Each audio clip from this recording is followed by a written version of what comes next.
In this video, we are going to be fixing probably one of the most common oil leaks on these B-series Saab engines, which is the oil pump O-ring as well as the front crankshaft seal.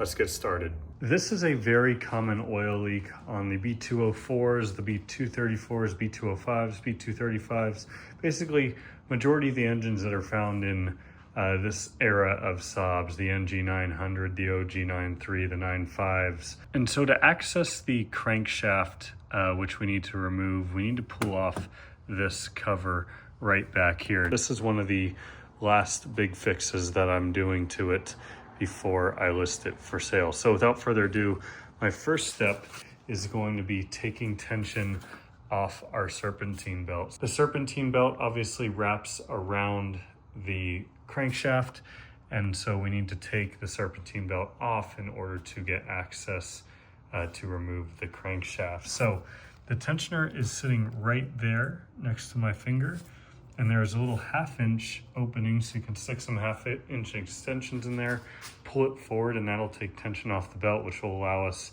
to partially remove the belt. So let's start with that. Also, real quick, here's some basic tools that I'm going to be using for this job. We have our new parts right here. I'll put the part numbers on the screen for both of these. And we have some snap ring pliers, seal puller, and then we do need a 27mm socket. Pretty much everything else should in theory just be standard tools. A couple of 1/2 inch extensions.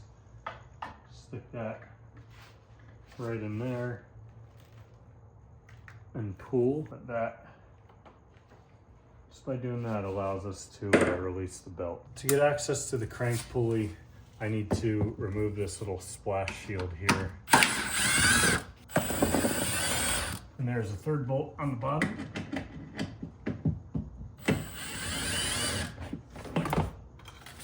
That just slides off.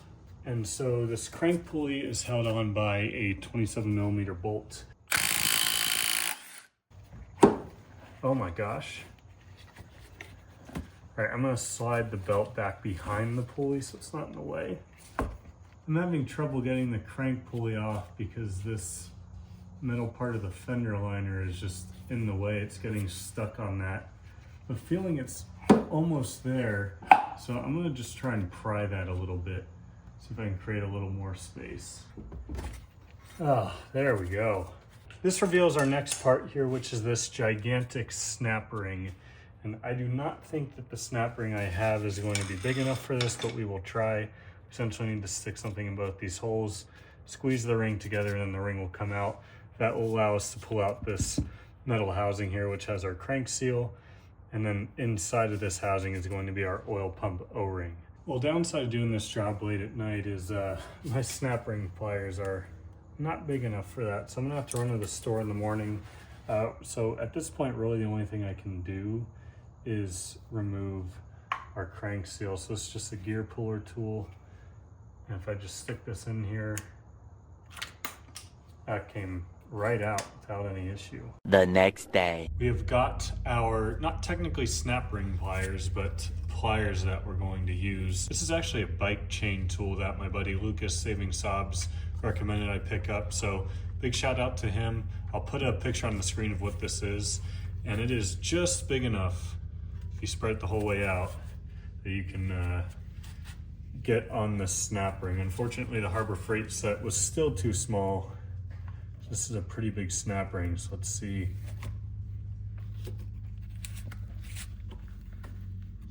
Oh, look at that. You can see there's a lot of oil pulled up down here, so that to me is a good sign that our oil pump O-ring is the issue. Now we should just be able to hopefully tap on this with a mallet to break it loose, and it should come out. There we go. So what I did there is trying to pull it out with a mallet, and just my fingers did not seem to work. So I put the seal back in to protect the housing here, and then just used a paper towel over the crank, pried a little bit with a flathead, and it popped right off. All right, so now I'm gonna get all this cleaned up. Look at that old O-ring. I don't think that was O-ringing very much. It is completely flat. So I need to get our oil pump housing cleaned up, as well as in here I'm gonna clean up. Oliver is begging for some attention right here. Let me know if you guys are enjoying having the pup in videos recently. It's a lot easier to have him out in the garage with me when I'm working on the car. He's very interested in what's going on right now. So to install this new seal, I'm going to use the old seal as a buffer between the mallets and the new seal so we don't damage it.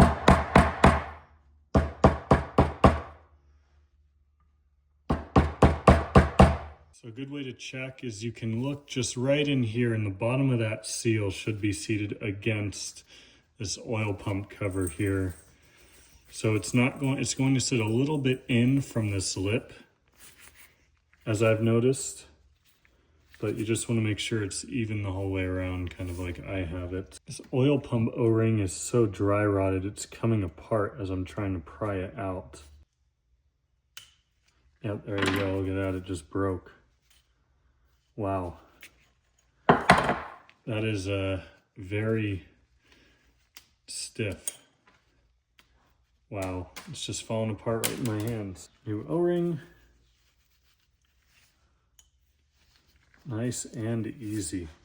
All right, let's get this back in the car. So very important detail to pay attention to when you reinstall this part. You'll see there's a little arrow at about 4:35 o'clock here, and it's accompanied by an arrow on this housing. So you want to make sure that those line up perfectly.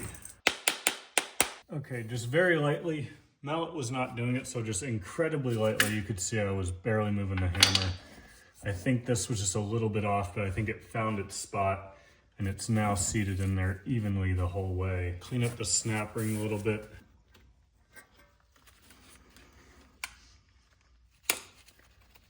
I just realized I was not recording. I apologize. However, all I did was slide the crank on. Keep in mind it can only go in one way because of the little slot cut out both in the crank and the pulley. So slid that over. I have the belt around it now, and I'm tightening down the bolt, and this bolt needs to be torqued to 129.5 foot-pounds. With that torqued down, next thing I'm going to do is relieve tension on the belt tensioner again, so I can pull the belt back over that and make sure it's assorted as it should be. I'll put a diagram on the screen of what the B204 belt pattern looks like, which is just insanely complicated, especially when you compare it to the B207 like this, which is just so simple. So I'm gonna do that now, and then we should be ready to start it. All right, everything's back together. Let's start it up, see how it looks.